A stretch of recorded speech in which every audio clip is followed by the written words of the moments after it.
Sir, आज नवनिर्वाचित नगरसेवकांचं तुम्ही अभिनंदन केलंय. काय नेमकं मार्गदर्शन केलंय? मुंबईतनं जवळपास 29 नगरसेवक तुमचे निवडून आलेले आहेत. नव्याने सर्व निवडून आलेले नगरसेवक, काही जुनेही आहेत त्याच्यात, त्यांचं अभिनंदन केलं, शुभेच्छाही दिल्या आणि त्यांचं थोडंसं म्हणजे मार्गदर्शन की आता निवडून आल्यानंतर वॉर्डच्या समस्या, प्रश्न, मग तात्काळ सुटणारे प्रश्न, short term, mid term, long term अशा प्रकारचे टप्पे करून या ठिकाणी वॉर्डमध्ये, त्यांच्या प्रभागामध्ये लोकांमध्ये आमूलाग्र बदल झालेला, म्हणजे वार्डामध्ये एक स्वच्छतेवर जास्त भर देणे, छोट्या छोट्या गोष्टी आहे, पिण्याचं पाणी असेल, रस्ते चांगले असतील, या ठिकाणी उद्यानाचं डागडुजी असेल, त्या ज्या काही मूलभूत सोयीसुविधा आहेत त्याला तात्काळ फोकस करण्याच्या मी सूचना दिलेल्या आहेत. आणि मग काही अशी ठोस कामं, एक 3-4 ठोस कामं मोठी वॉर्डमध्ये आतापासून प्रस्तावित केली पाहिजे, जेणेकरून कायमची लोकांसाठी ती उपयोगी ठरतील आणि कायमची त्याची एक त्या वॉर्डाची ओळख आणि नगरसेवकाची ओळखही होईल. आणि त्याचबरोबर आम्ही शासनाने घेतलेले जे निर्णय आहेत, ओसी देण्याच्या इमारतींना 20,000 इमारतींना ओसी देण्याचा निर्णय, पागडीमुक्त मुंबई करण्याचा निर्णय, त्याचबरोबर SRAचे रखडलेले प्रकल्प, रिडेव्हलपमेंटचे रखडलेले प्रकल्प, याला देखील त्यांच्या वार्डामध्ये जे अशा प्रकारचे प्रकल्प आहेत त्याला देखील चालना देण्याच्या सूचना मी दिलेल्या आहेत.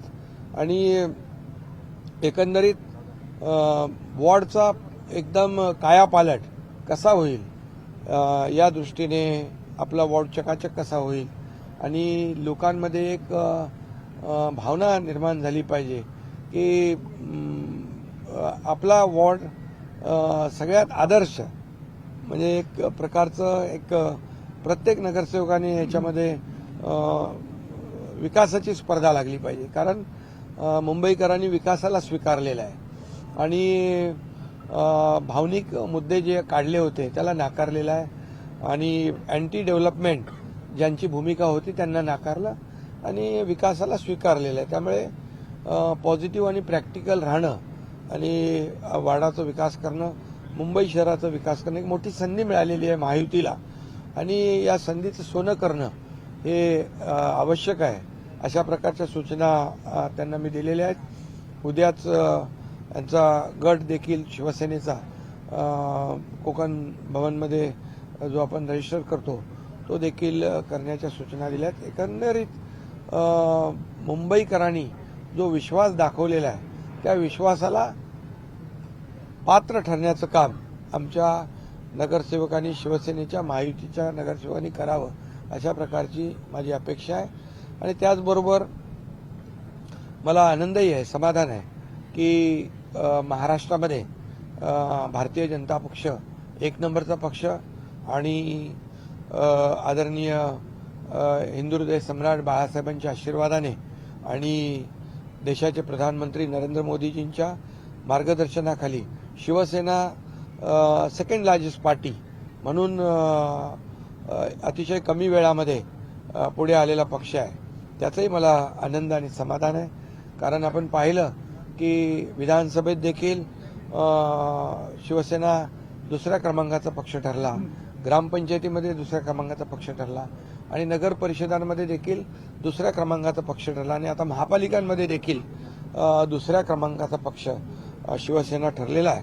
खरं म्हणजे ही उद्याच्या लोकसभेची आणि विधानसभेची पायाभरणी आहे आणि म्हणून नगरसेवक जे आहेत सर्व राज्यभरातले त्यांनी आपापल्या महापालिकांमध्ये चांगलं काम केलं पाहिजे आणि एक आदर्श वॉर्ड निर्माण झाले पाहिजेत, आदर्श नगरसेवक म्हणून काम केलं पाहिजे, जेणेकरून लोकांमध्ये एक आपुलकीची भावना निर्माण होईल आणि आपण निवडून दिलेला नगरसेवक आणि आपण निवडून दिलेला लोकप्रतिनिधी कसा योग्य आहे हे देखील लोकांच्या मनामध्ये भावना निर्माण झाली पाहिजे. अशा प्रकारचं मी मार्गदर्शन त्यांना केलेलं आहे. आणि त्याचबरोबर शिवसेनेला कुठेही गालबोट लागता कामा नये. कारण शिवसेना एक शिस्तीने चालणारा, बाळासाहेबांच्या, आनंदीगे साहेबांच्या विचारांनी चालणारा पक्ष आहे आणि त्यामुळे तुमच्या वागण्यावर, बोलण्यावर प्रत्येक नागरिकाचं बारीक लक्ष आहे आणि त्यामुळे कुठेही नागरिकांना तुमच्या कृतीने त्रास होता कामा नये, नागरिकांच्या कुठेही भावना दुखावता कामा नये, त्यांना असं वाटतं कामा नये की आम्ही निवडून दिलेला लोकप्रतिनिधी चांगलाच वाटला पाहिजे. कुठेही शिवसेनेच्या नावाला गालबोट लागेल असं कृत्यही कुठल्याही नगरसेवकाकडून होता कामा नये अशी मी सूचना सगळ्यांना दिलेल्या आहे. लाडकी बहीण योजना तुम्ही प्रामुख्याने घेतलात आणि यामध्ये 29 नगरसेवकांपैकी 19 लाडक्या बहिणी आल्या. कुठेतरी लाडके भाऊ मागे पडले का? लाडके बहीण योजना तर सगळीकडेच एक गेम चेंजर ठरली आहे, विधानसभेत पण आणि नगर परिषद पण आणि आता पण. आणि आमच्या शिवसेनेच्या 29 नगरसेवकांपैकी 19 लाडक्या बहिणी आहेत. त्यामुळे लाडक्या बहिणी भाऊ सगळे मिळून काम करतील चांगलं.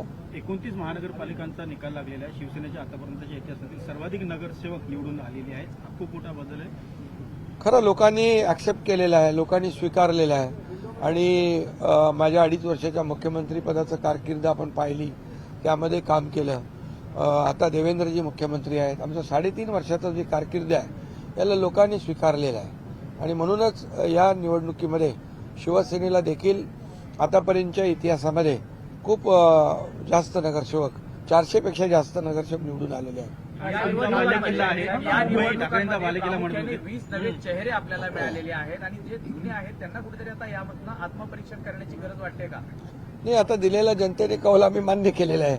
आता जिथं कुठं त्रुटी राहिलेल्या आहेत, कुठं काय राहून गेलेलं आहे, कुठे काही उणिवा असतील त्या दुरुस्त केल्या जातील. सर, या सर्व गोष्टींना हॉटेलमध्ये नगरसेवक ठेवण्यापासून या 3 दिवस जे हॉटेलमध्ये नगरसेवक होते, विरोधक टीका करतात की शिवसेना घाबरलेली आहे, त्यांचे नगरसेवक भविष्यात नॉट रिचेबल राहू शकतात असे आरोप जे आहेत आता विरोधक तुमच्यावरती करतात, शिवसेनेवरती करतात. अरे शिवसेना घाबरणारी पार्टी आहे का? शिवसेनेला लोक घाबरतात आणि तुम्हाला सांगतो आम्ही नवीन निवडून आलेत नगरसेवक, नवीन एकत्र बाबा चला ओळखी पाळखी बोलणं चालणं, एक दुसऱ्याचं विचाराचं देवाणघेवाण, बाबा काम कसं करायचं, जे जुने नगरसेवक आहेत ते प्रस्ताव कसे बनवायचे. आमचे जे जुने नगरसेवक आहेत, आमचे इथं आमच्या शीतलताई आहेत, राहुलजी आहेत, त्यांचं आपल्या त्या बाबतीमध्ये मार्गदर्शन होत आहे. बाबा कसे प्रस्ताव बनवणे, कसं आपलं निधीचं प्रोव्हिजन करणे, या सगळ्या गोष्टी आहेत आणि एकत्र सगळ्या ठेवल्याने काय त्याच्यामध्ये असं काही नाही. मला यांना भेटायचं होतं येऊन, उद्या गट फॉर्मेशन करायचं आहे. त्यामुळे इतके दिवस निवडणुकीमध्ये सगळे ते बिझी होते, थोडा वेगळा आनंद त्यामध्ये काय.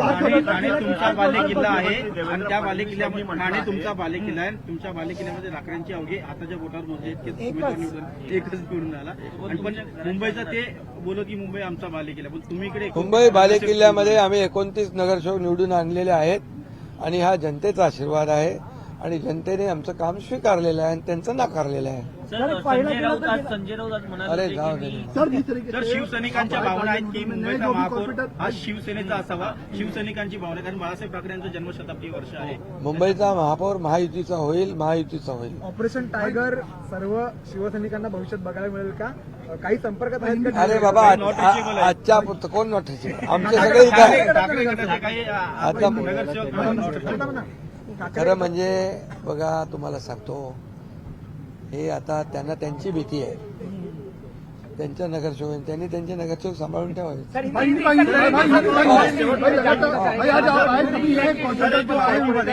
उनको आपने आज ब्रीफ किया, क्या संदेश दिया उनको? मैंने जो नए चुनकर जो आए हैं, कौन है रे, सर ते कमेंट करते नए जो चुनकर जो लोग आए हैं उनको मार्गदर्शन करना था और उनको यहाँ पर सब इकट्ठा हो गए, साथ में आए. बहुत दिन से चुनाव में बिजी थे, एक अलग साथ में आ जाएंगे तो वार्ड में कैसा काम करना है, वार्ड में डेवलपमेंट करना है, short term, mid term, long term, ऐसा जो काम है उसको एक फेज में सब प्रस्ताव बनाना और उसका वार्ड को डेवलप करना. लोगों में एक भावना निर्माण होनी चाहिए कि जो चुनकर नगरसेवक दिया है वो हमने अच्छा दिया है. एक आदर्श लोक प्रतिनिधि दिया है, ऐसी भावना लोगों में निर्माण होनी चाहिए। और वार्ड में जितने भी काम है उसको जल्द से जल्द हमें आगे कैसे बढ़ाएंगे, ये मैंने उनको कहा है। और राज्य सरकार के माध्यम से भी उनको मदद हो जाएगी, हमारे नगर विकास विभाग के माध्यम से होगी। जहाँ SRA प्रकल्प प्रलंबित है, रीडेवलपमेंट के प्रोजेक्ट प्रलंबित हैं, उसको चालना देने का काम कैसे करना है, उनको आगे बढ़ाने की सूचना मैंने दी है, ताकि लोगों में एक ऐसी भावना हो जाए कि ये नगर सेवक हमारे लिए बहुत ही कारगर साबित हो रहा है, हमारा वार्ड अच्छा हो रहा है, वार्ड में डेवलपमेंट हो रही है। ये मार्गदर्शन एक मिनट, ये जो जीत है महाराष्ट्र में शिवसेना को सेकंड लार्जेस्ट पार्टी के रूप में मिली है, इसलिए मैं कहूंगा, मैं हमारे हिंदू हृदय सम्राट बाला साहब ठाकरे जी के आशीर्वाद से और हमारे देश के प्रधानमंत्री नरेंद्र मोदी जी के मार्गदर्शन में ये शिवसेना को बड़ी जीत पूरे राज्य में मिल गई है। Second largest party Shiv Sena Bharatiya Janata party के बाद सेकंड लार्जेस्ट पार्टी के रूप में उभर चुकी है। इसका भी मुझे बेहद आनंद भी है, बेहद खुशी भी है। लेगेसी की हम बात करते हैं, वो लेगेसी भी अब आपको मिल चुके हैं। हम ये माने कि अब इतना अच्छा रिजल्ट आया, उसके बाद लेट बाला साहब ठाकरे की जो लेगेसी है वो आपको मिल चुकी है। देखिए, अभी हम लोग तो बाला साहब ठाकरे जी का ही विचार को आगे बढ़ा रहे हैं, उनके ही विचार आगे बढ़ा रहे हैं और उनके विचार को ही लोगों ने स्वीकारा है, डेवलपमेंट को स्वीकारा है, एंटी डेवलपमेंट को नकारा है और भावनिक मुद्दों को नकार दिया है। उन्होंने सिर्फ और सिर्फ मुंबई वासियों ने डेवलपमेंट को स्वीकार किया है। सर मेयर कौन बनेगा? सर मुंबई का मेयर किसका होगा? ठाणे, कल्याण, डोंबिवली, उल्हासनगर सगळीकडे महायुतीचाच महापौर होणार, मुंबईत पण महायुतीचा. कल्याण डोंबिवली उल्हासनगर